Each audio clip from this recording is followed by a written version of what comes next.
All right. So, like I said before, I'm doing these bonus episodes basically just because I love this NBA stuff. I love this NBA stuff. I want to talk. I've already done one bonus episode is Lakers and Pelicans. The next one was Kings and Warriors. By the way, I'm not doing bonus episodes for the East because Sixers and Heat.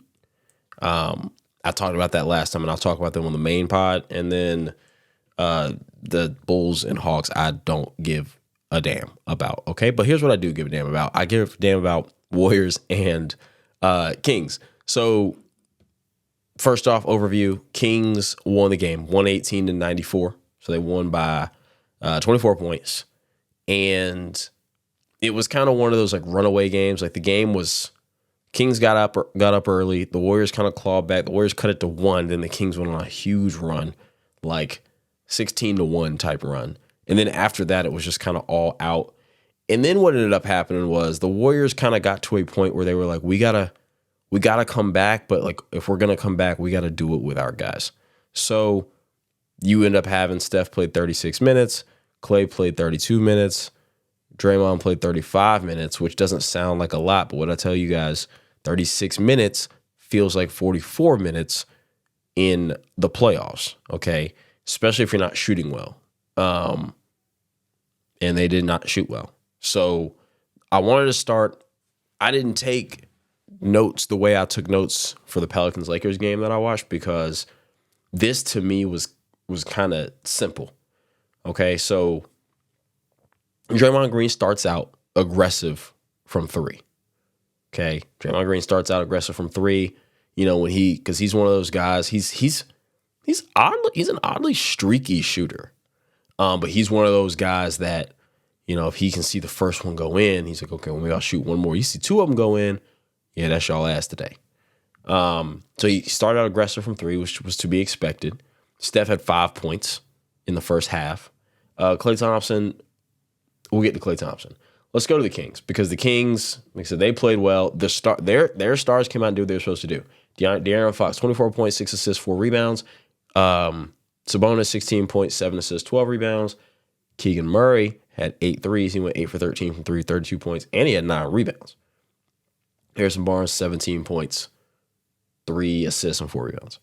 So you can see the difference. And this is with Kevin Huerter out for the year and Malik Monk out. And they still kind of, you know, they were in control the whole time. It never looked like, so last year, the reason why we all felt like the Warriors were going to beat the Kings in 7 or whatever, even though the Kings were the 3 seed with that great year, was because we just didn't feel like the Kings had it yet. We didn't feel like the Kings were there yet. This year, you could look at the teams on the court and be like, okay, this is the year that the Kings are actually better than the Warriors. Last year, they weren't. They just had a really good season. This year, they actually are. And this is like that moment of, remember before the Warriors broke through their little rivalry with the Clippers? And it seems like this always happens for teams. The Warriors had to finally get past those Clippers with Chris Paul and JJ Redick and all of them before they could start having success. We know about Michael having to get past the Pistons. We know about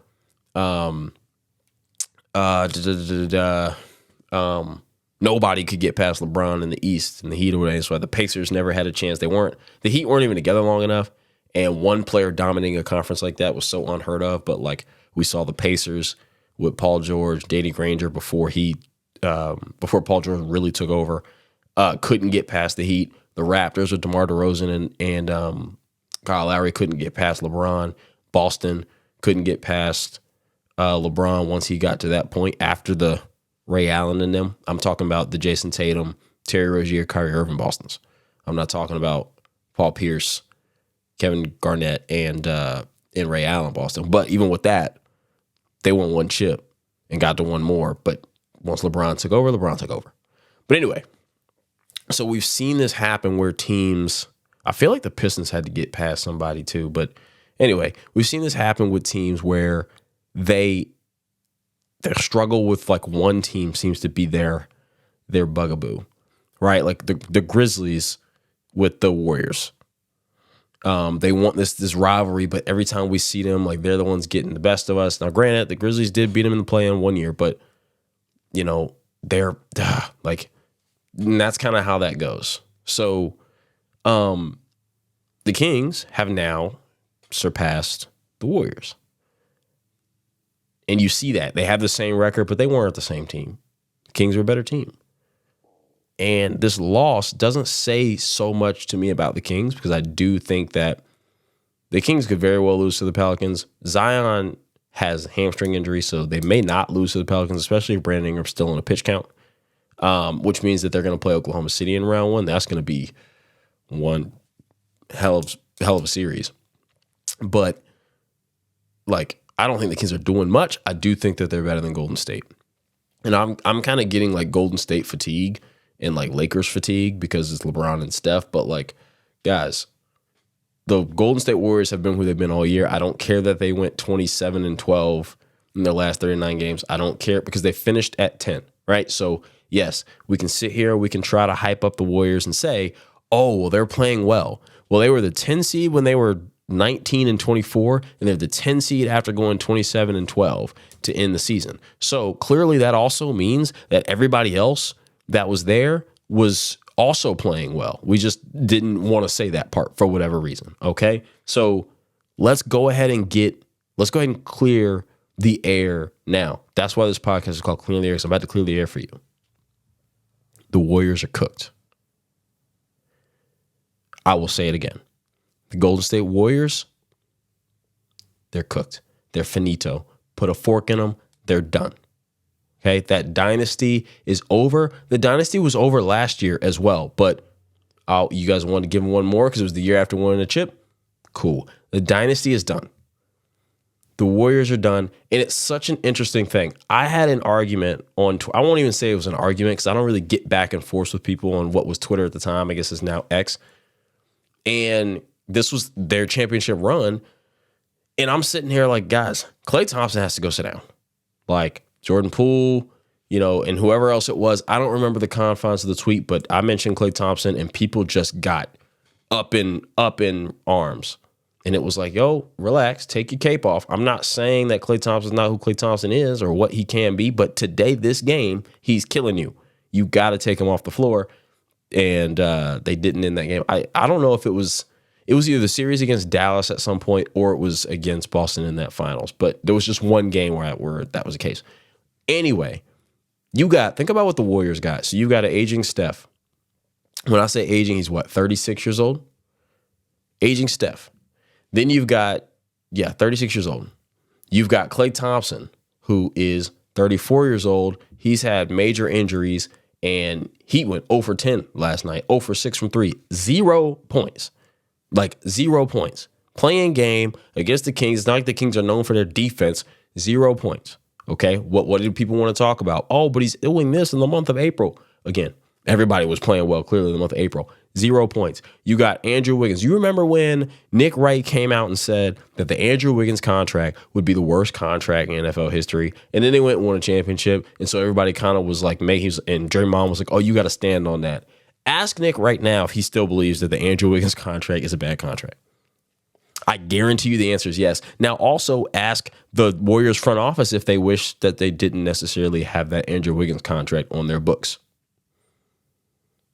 I think the answer to that would be yes as well. And then, of course, you got Draymond Green, and you got a guy who can't stay on the court because he can't control his anger management, and I'm about sick of his shit, as I've told y'all before.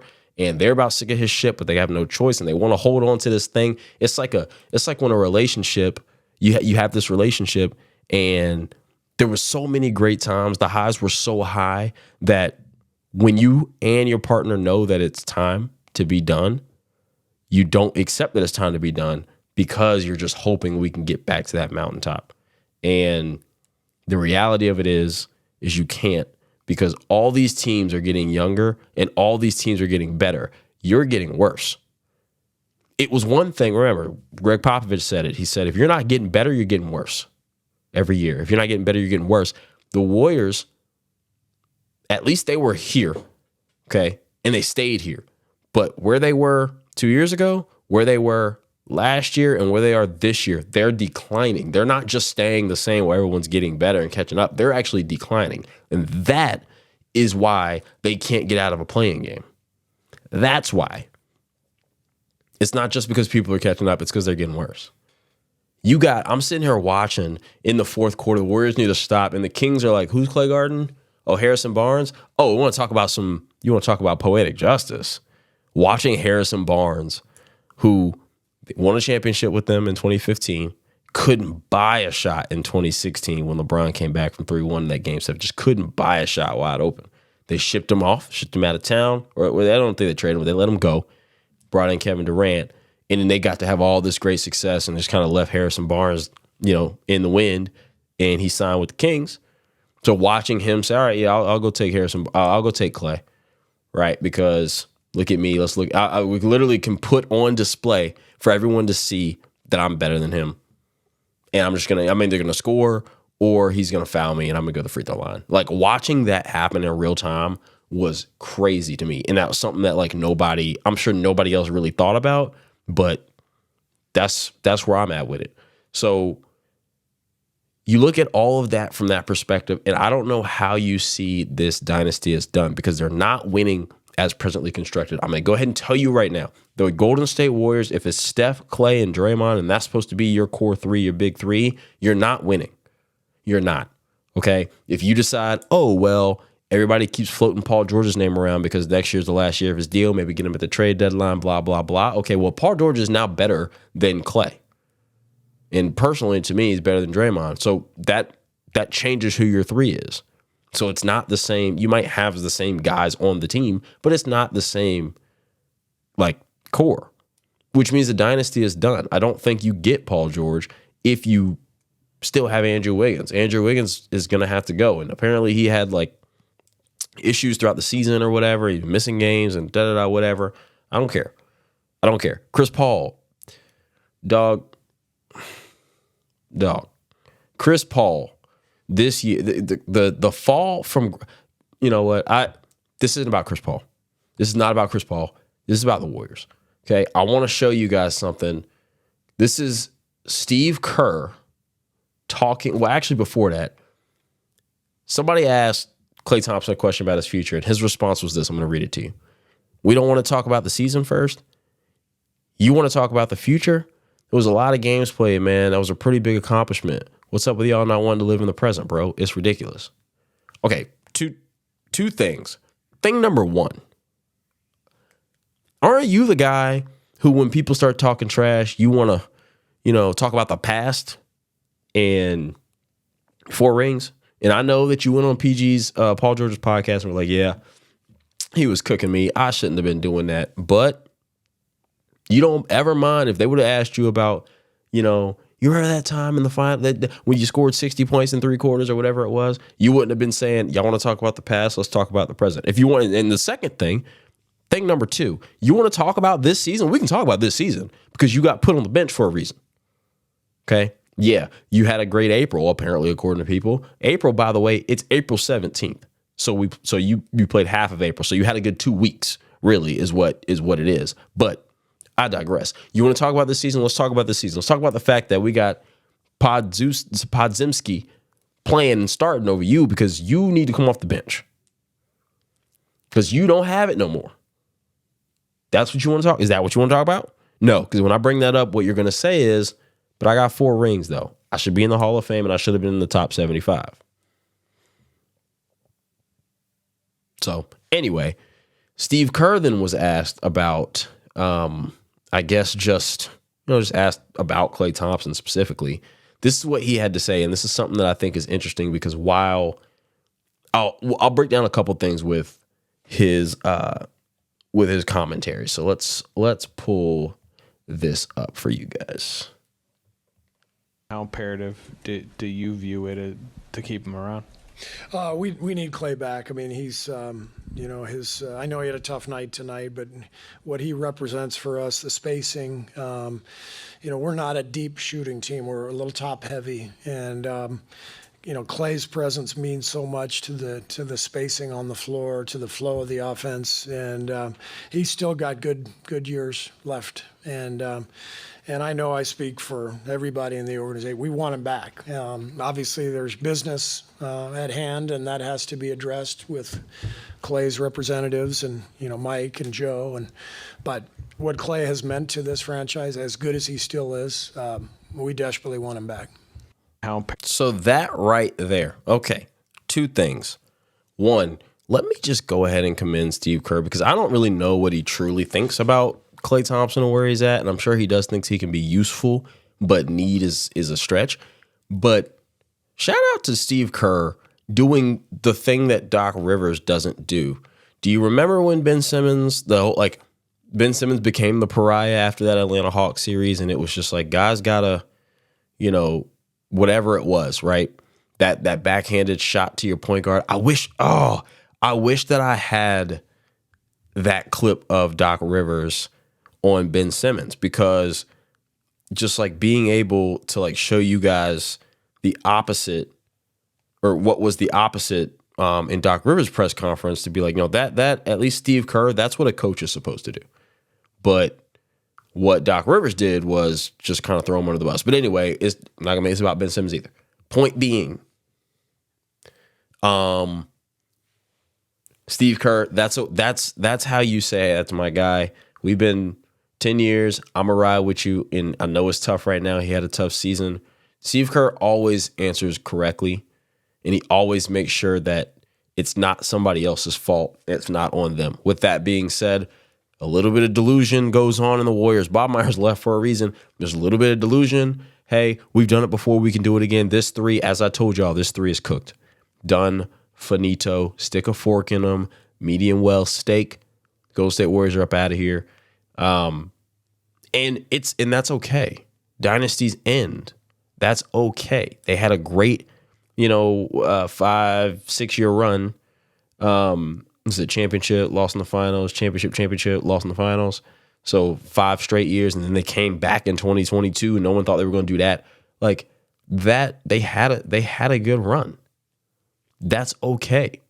Or not 2022. What year is it? 2020. Nope, 2021. Whenever, maybe it was 2022. Anyway, long story short, I'm sorry. 2022, yeah. And that's okay.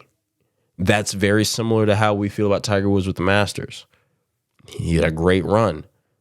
Then he came back and did it one more time. Now we got to stop trying to fool ourselves into thinking that they can do it again. There is a level of, I've seen them do it before, so I'm not going to bet against them if I don't have to. There's also a level of, hey guys, let's be realistic.